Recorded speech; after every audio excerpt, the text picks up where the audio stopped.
Ladies and gentlemen, federal employees, what does it take to be a TSP millionaire?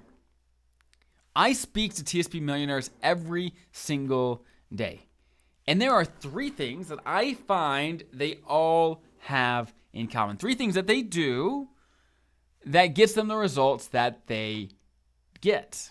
Let's talk about it. These are the three, and I'm going to explain each one of them. Now, if you're new to the channel, welcome. My name is Dallin Hodge. I'm a financial planner who serves feds just like you every day. Let's talk about these three things quick. I'll explain this first one with a story. I was talking with a federal employee who had well over $1 million in TSP. And I was just curious one day because they weren't the smartest tool in the shed, as you could say, right? And so I was curious. I'm like, look, how'd you do this? Like, what'd you do to have more than a TSP or more than $1 million in TSP? And they said, you know what? I didn't know what I was doing. But when I was hired, my boss sat me down and said, look, I'm not giving you a choice. You got to save at least 10% of your money into TSP, and you're going to invest in the growth-oriented funds like the C fund, S fund, I fund. You're going to invest in those, and don't look at it. Forget about it. And this person did that. They did that, and they woke up at retirement, and they had over $1 million in the TSP. They didn't know almost anything about investing. They didn't know how to time the market. They didn't know any of that stuff. And they got the results. And honestly, whether people know much about investing or not, those simple things are the keys for almost all the TSP millionaires I've ever seen. Is they keep it simple. They save as much as they can into the TSP, as much as they reasonably can, and they focus on growth. When they're especially in the early parts and middle parts of their career, they focus on growth. They don't worry about trying to time the market, whether the market's going to go up, down. They don't worry about it. Often, I find people that are really educated, really smart, really smart.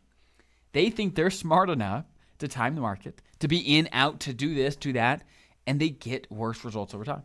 Right? So don't try to be too quote unquote smart, right? Because trying to outsmart the market, you're being dumb. You're being dumb is what I found in the real life, right?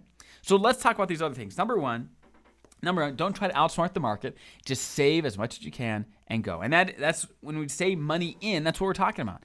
If you invest perfectly, if you're in the perfect funds, but you're not putting much money into TSP, it's not going to grow. It's not going to grow. Now, there's no exact percentage. Like 10% doesn't work for everyone. 5% doesn't work for everyone. 20% doesn't work for everyone. There's no perfect percentage of saving that you should put in to guarantee you're going to be okay, because it depends. The earlier you start in your career, the less percentage you have to save and be okay, right? If you start really early, then yeah, 10% is probably plenty to have a really healthy TSP if you start really young. But if you really didn't start much when you're young and you're trying to catch up, then you probably should do more, right? It just depends. There's no perfect amount. Depends what your other income is, your other, do you have real estate, your spouse stuff? There's so many factors. But what I would summarize it as is do the best you can and try to improve it over time. Next time you get a pay raise, can you do a little bit more? Next time you get a step increase, can you do a little bit more? Those end up with more than $1 million in TSP. They just improve what they're putting in any chance they can. Next, like I mentioned before, they focus on growth. The C fund, the S fund, and I fund, those are the funds that are in stocks. Those are the funds that are going to get the growth you need over time. Now, as you approach retirement, it doesn't always make sense to be as focused on the CS and I totally get that. But the TSP millionaires focused on growth for as long as they reasonably could. Okay, they focused on growth. And I've got whole videos about how to invest as you approach retirement. You can check out if you're approaching that. But those are the keys. It's not complicated. It's not messy. It is simple and straightforward. It's just doing the basics well early.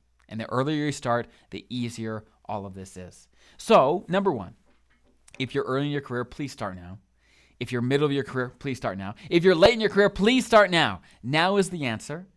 And if you didn't start your career investing the way you thought you should, pay it forward and sit someone down that just started at your agency and do what this person did.